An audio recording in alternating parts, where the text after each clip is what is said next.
After a massive wave of overnight strikes by Russia, Ukraine says more than 1 million people are without power. Russia launched over 90 missiles and 60 Iranian made drones. A strike severed one of two power lines supplying Europe's largest nuclear power plant.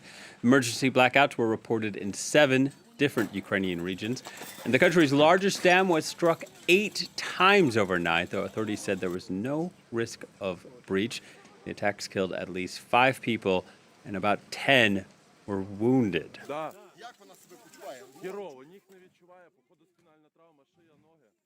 According to Ukrenergo, Ukraine's state electricity distribution company, this has been the biggest attack on the country's electricity infrastructure since the war began.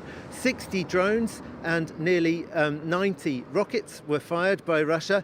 The drones were mostly intercepted, 55 of them apparently, but less than half of the rockets were shot down by Ukraine's air defense systems, and that means that a number of power stations and an even larger number of transformation stations, electricity substations across the country were hit, leaving 700,000 people at least without electricity on Friday morning. That's according to the Ukrainian president's office.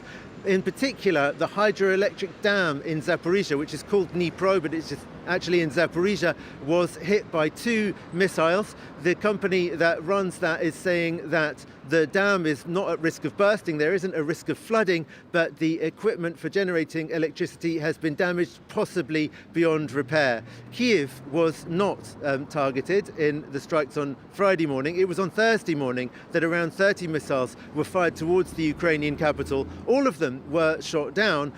It appears that all of them had the same target, though. This is what's particularly interesting about Thursday morning's strike.